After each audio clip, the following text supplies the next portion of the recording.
São Maximiliano Kolbe nasceu no dia 8 de janeiro de 1894. Batizado como Rajmund Kolbe, ele era filho de Julius Kolbe e Maria Dabrowska.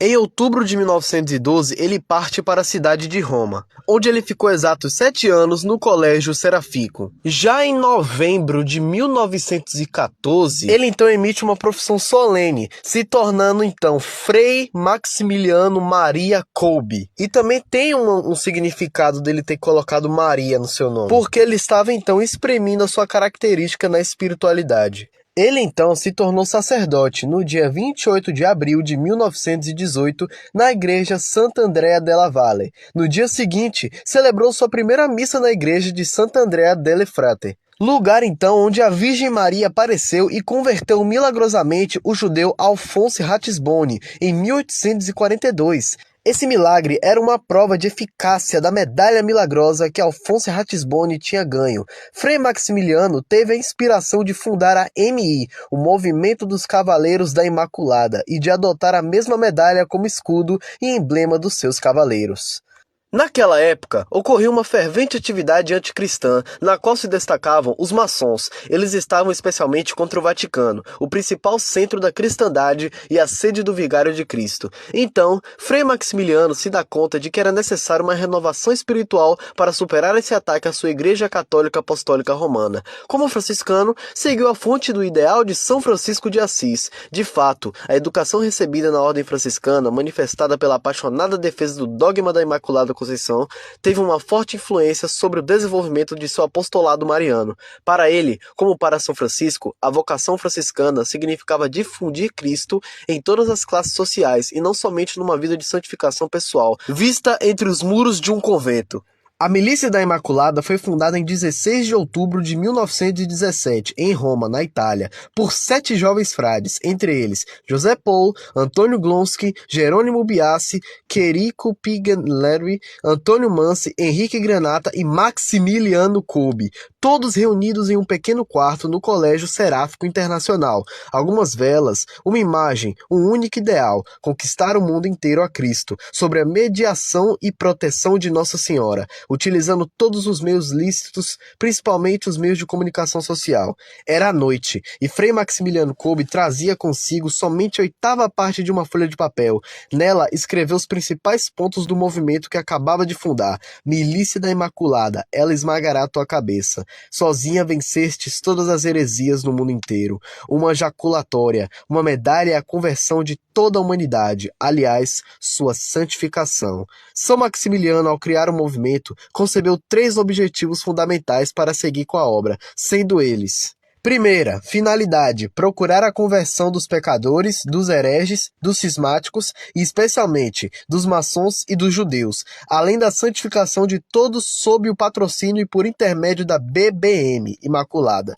2. Condições. Oferecimento total de si mesmo, como instrumento em suas mãos imaculadas, levar a medalha milagrosa. Terceiro, meios. Rezar, fazer penitência, oferecer a Deus os cansaços e os sofrimentos cotidianos da vida. Dirigir-se possivelmente todos os dias, a Imaculada com a jaculatória. Ó Maria concebida sem pecado, rogai por nós que recorremos a vós e por todos aqueles que a vós não recorrem, e principalmente os inimigos da Santa Igreja. Usar qualquer meio válido e legítimo à disposição para a conversão e a santificação dos homens, mas, sobretudo, a imprensa e a medalha milagrosa, fazer-se assim interpretes esperados do Evangelho e capazes de suscitar escolhas cristãs e vocacionais com a oração, a penitência, o bom exemplo, a cordialidade, a doçura, a bondade como reflexo das ações da Imaculada.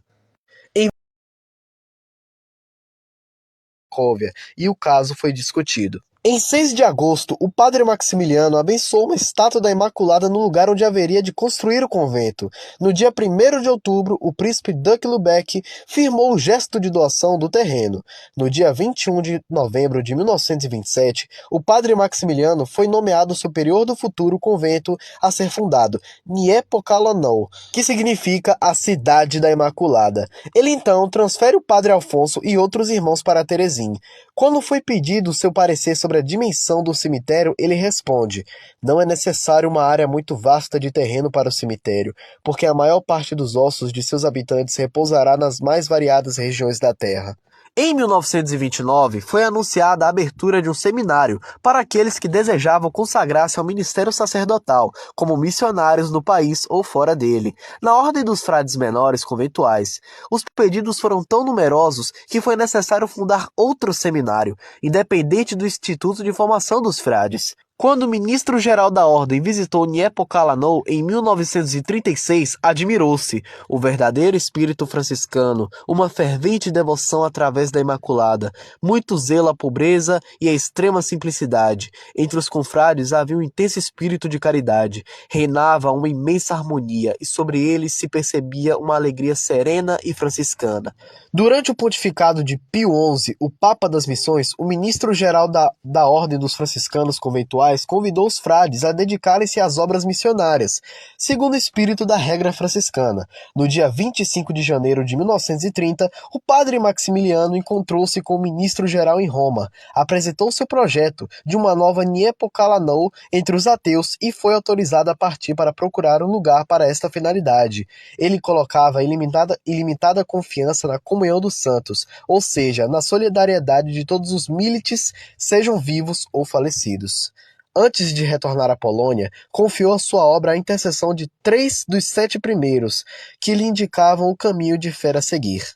No cemitério romano de Verano, visitou a tumba de Padre Antônio Mansi, depois a tumba de Padre Girolamo Biasi, em Camposampiero, perto de Pádua, e a tumba de Padre Antônio Glonski, em Assis. A sua peregrinação continuou depois em Torino, a São José Cotolengo e São João Bosco, e depois nos santuários marianos que inspiravam a atividade da MI, Lourdes e Paris, em Rue du Bac, onde Santa Catarina Labouré recebeu a medalha milagrosa. No dia 1º de fevereiro, encontrava-se em Lisieux, para visitar o santuário e o convento de Santa Teresa do Menino Jesus, padroeira das missões. Em 26 de fevereiro de 1930, o padre Maximiliano parte para o Japão, com 4 confrades, Frei Zeno, Frei Hilary, Frei Sigmund e Frei Severin. Deixou 2 deles em Xangai, na esperança de fundar outra cidade da Imaculada, e prossegue com os outros em direção ao Japão. No dia 24 de abril, chegam a Nagasaki. A modesta casa que foi o seu primeiro refúgio foi nomeada por Padre Maximiliano agrôdino japonesa. Um mês após a chegada, foi publicado o primeiro número do Cavaleiro Japonês, Seibu no Kishi, com uma tiragem de 10.000 cópias. Em 12 de junho, o Padre Maximiliano retornou à Polônia para participar do capítulo provincial, que deveria informar ao novo ministro-geral o desenvolvimento do trabalho no Japão e para obter da província franciscana polonesa uma ajuda maior religiosa e também, se possível, financeira. O capítulo provincial e o ministro-geral concederam-lhes o que pretendiam e no dia 25 de agosto o padre Maximiliano retornou para Nagasaki. Seu irmão, Padre Afonso Kolbe, fora nomeado guardião de Niepokalanów e editor do Cavaleiro, mas morre prematuramente no dia 3 de dezembro de broncopneumonia e deixa um buraco incomensurável. Ele fora um fiel intérprete e executor da vontade de seu irmão, no conservar sempre o espírito franciscano de pobreza em Niepokalanów.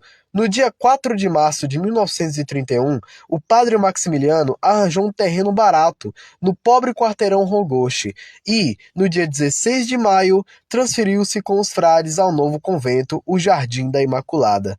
Ele gozou de uma especial proteção também no paraíso, pois de facto foi poupado da fatal explosão da bomba atômica Little Boy. Sobre o ponto mais alto das construções foi erguida uma grande estátua da Imaculada, que à noite era iluminada de uma coroa de lâmpadas. Era bem visível do quartel e atraiu muitos pagãos em direção a Mungenzai no Sono. No início de junho de 1932, a Padre Maximiliano partiu de navio de Nagasaki e chegou na Índia, no fim do mês, esperando conseguir fundar uma outra cidade da Imaculada. No início, a sua iniciativa foi coroada de êxito, mas logo surgiram dificuldades de vários tipos, e foi impossível fundar a Niepokalanów indiana antes e durante a Segunda Guerra. Os problemas continuaram também depois da guerra, por causa da nova classe política indiana. No dia 10 de maio, o sonho de Padre Maximiliano torna-se finalmente realidade, com o nome Nirmalara, o Jardim da Imaculada. O padre Kolbe retornou à Polônia por mar no dia 23 de maio de 1936, no transatlântico Conte Rosso, para encontrar os confrades missionários em Serangai e permanecer na Itália. Sendo encarregado de promover a difusão da MI em todo o mundo, o padre Maximiliano trabalhou incansavelmente para organizar a MI e também pensou em introduzi-la no apostolado de sua ordem. Em 1935, expôs ao ministro provincial e depois ao ministro geral a proposta de consagrar a ordem inteira à Imaculada, pedindo que tal moção fosse apresentada e discutida no capítulo geral que aconteceria em Roma no ano seguinte. No dia 26 de maio de 1936, o padre Maximiliano deixou o Japão a bordo do navio Victoria para participar do capítulo provincial de Cracóvia. Foi eleito pelos seus superiores guardião de Niepokalanów no dia 16 de julho. O motivo deste encargo foi a sua saúde precária, que piorou com o clima quente e úmido do Japão. Finalmente, no dia 8 de dezembro, a Ordem Franciscana Conventual consagrou-se a Maria Imaculada. O capítulo geral aprovou a proposta do padre Maximiliano e decretou a consagração, estabelecendo que fosse renovada em cada ano no dia da Imaculada Conceição. Um ano após, no 10º aniversário de fundação da Cidade de Maria, padre Maximiliano obtém a permissão de dirigir-se à nação polonesa e transmite pela Rádio Nacional, descreve a história e a atividade da MI e de Niepokalanów. O seu discurso comemorativo provoca numerosos consensos e foi convidado a falar novamente no dia 2 de fevereiro de 1938. Com o passar dos anos, a produção editorial de Niepokalanów cresceu de modo surpreendente, seja no número dos colaboradores como no número de publicações. Então, o padre Kolbe deduzia que um meio potente como o rádio poderia ser usado para conduzir o maior número de almas a Maria e difundir o bem.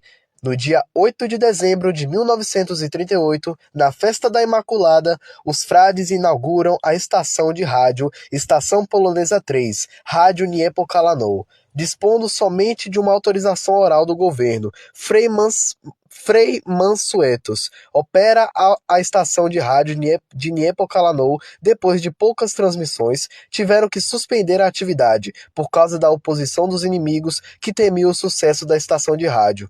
O seu interesse pelas comunicações o tornou radioamador, sendo depois de seu falecimento considerado patrono dos radioamadores.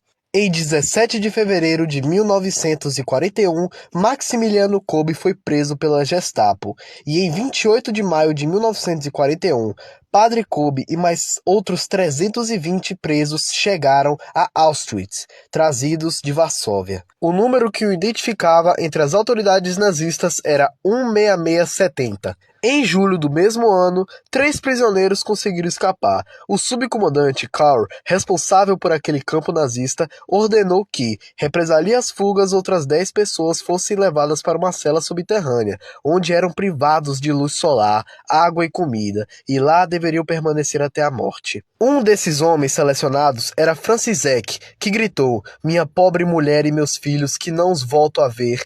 Sensibilizado, Kolbe ofereceu-se para ir no lugar deste homem. Na cela, Kolbe celebrava a missa e cantava hinos todos os dias. Ele oferecia conforto aos outros prisioneiros, encorajava-os, dizendo-lhes que em breve estariam com Maria no céu. Cada vez que os guardas verificavam a cela, ele estava lá em pé ou de joelhos, no meio, a olhar calmamente para aqueles que entravam. Segundo Bruno Borgweck, secretário-intérprete coveiro dos oficiais nazistas, Kolbe e os demais presos rezavam o tempo todo. Após 2 semanas de desidratação e fome, só Kolbe e outros 3 prisioneiros permaneciam vivos. Os guardas queriam a cela vazia e deram a Kolbe uma injeção letal de ácido carbônico. Seus restos foram cremados no dia 15 de agosto, o dia da festa da Assunção de Maria. Foi beatificado no dia 17 de outubro de 1971, na Basílica de São Pedro, pelo Papa São Paulo VI e foi canonizado no dia 10 de outubro de 1982, na Basílica de São Pedro, pelo Papa São João Paulo II. Sendo ele padroeiro dos eletricistas, dependentes químicos, das famílias, radioamador e esperantistas. e sua festa é comemorada no dia 14 de agosto. São Maximiliano Kolbe, rogai por nós. E essa, irmãos e irmãs, foi a história de São Maximiliano Kolbe. Que Jesus e Maria abençoem vocês todos os dias, e esse foi o vídeo. Até a próxima.